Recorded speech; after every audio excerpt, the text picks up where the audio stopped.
Chapter 1. The New Kid. It was the beginning of a new school year at Zalorian Academy, a prestigious institution for young beings from across the galaxy. The school was known for its elite curriculum, where the brightest minds and most powerful families sent their children. There were students from countless species, towering Zentarians with reptilian skin, tiny Lemirans with bioluminescent features, and even a few human children whose families had made a name for themselves in the galactic business world. Among these students, there was one child who didn't quite fit in, Zachary Carson, a quiet, awkward human boy who had just moved to the academy. He was of average height, with unkempt brown hair and large, round glasses that often slipped down his nose. His clothes were neatly pressed, but seemed out of place in a world where the rich and powerful wore custom-made, glowing garments from the finest designers across the universe. Zachary wasn't used to the kind of attention he got. On Earth, he was just another average kid, but here, at Zalorian Academy, he was an outsider. The other students quickly took notice of him, and not in a good way. "You're human?" One of the Zentarians sneered, his sharp claws tapping on his desk. "What's someone like you doing here?" "I heard his dad works in some low-tier mining colony," another student whispered. "Guess he's just here to take up space." Zachary sat quietly, his head down, trying to ignore the mocking voices that surrounded him. The bullying was relentless, but he had learned to keep his head low. He didn't know why he was at this prestigious school. His mother had insisted that he be educated here, but he didn't belong. Chapter 2. The Alien Empress. Zachary's mother, Queen Lirael, was a figure of immense power and respect, but not many knew that.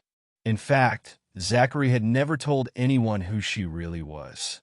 To most, Lirael was just a woman who traveled a lot for business, a term she used to explain her frequent absences from Zachary's life. Lirael was not only an alien.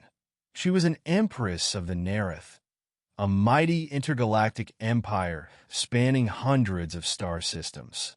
Her people were known for their incredible psychic abilities, their technological marvels, and their political power. The Nerith were an ancient civilization that had lived for millennia, their empire unchallenged in its dominance. But despite her powerful position, Lirael had chosen to keep her identity a secret from everyone at the academy, including her own son's classmates.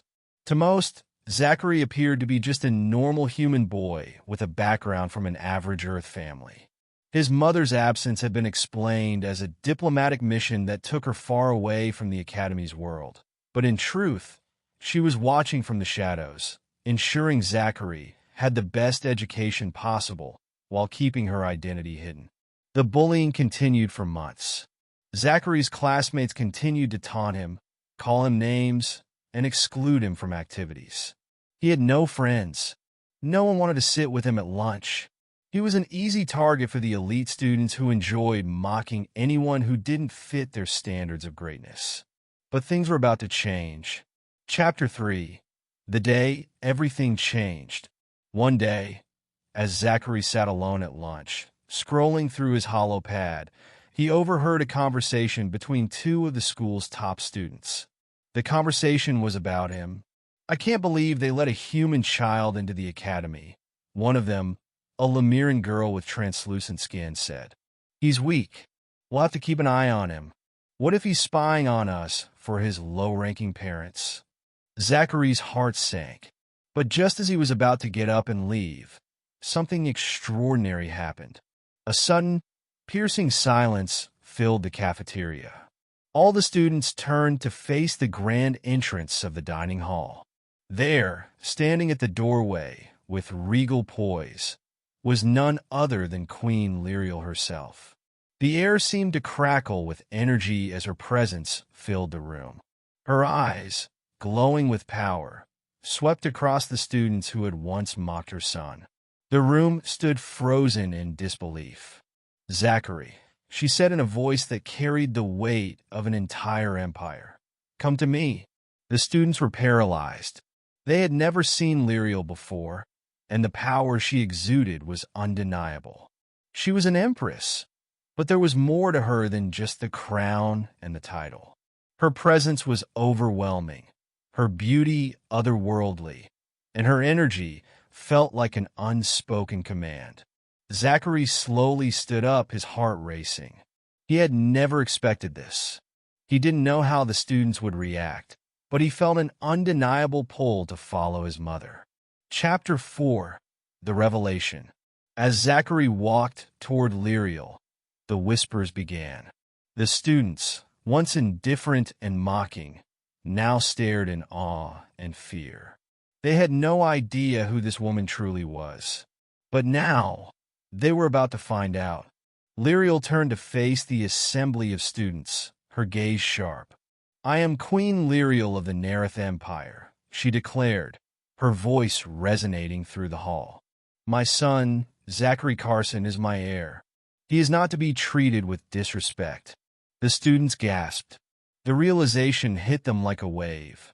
The human child they had bullied for months was the son of one of the most powerful beings in the universe. Lirael's eyes scanned the room, locking on the bullies. "You have disrespected not only my son, but also the legacy of my people. I will not tolerate this. You will all learn respect for one another, and you will remember that greatness does not come from your status, but from your actions." With one last piercing look, she turned to Zachary. "Come, my son, let us leave this place." The students, shaken and humbled, watched as Zachary and his mother walked out of the cafeteria. The once lonely boy, ridiculed and taunted, had just been revealed as the son of a mighty empress. Their perception of him had changed in an instant. Chapter 5. A New Beginning. From that day forward, Zachary's life at Zalorian Academy was transformed. No longer was he the lonely, bullied child. He was the heir to an empire, a symbol of strength and power. His classmates who had once taunted him now sought his approval. They apologized, bowed their heads, and showed him respect. But Zachary didn't let the attention go to his head. Instead of seeking revenge, he chose to be humble, using his newfound influence to build alliances and friendships. The lessons of his mother's wisdom resonated with him. True strength came from within, and kindness and humility were more powerful than arrogance and cruelty. The other students saw Zachary not just as the son of an empress, but as a compassionate leader, someone who cared for others. And through him, they began to understand that greatness wasn't defined by power alone. Zachary's journey was just beginning. He had always been destined for greatness, but it wasn't the title or power that would define him. It was the choices he made, the relationships he built, and the respect he earned. And as he stood beside his mother, the Empress of the Nerith, he knew that the future of the galaxy was in his hands.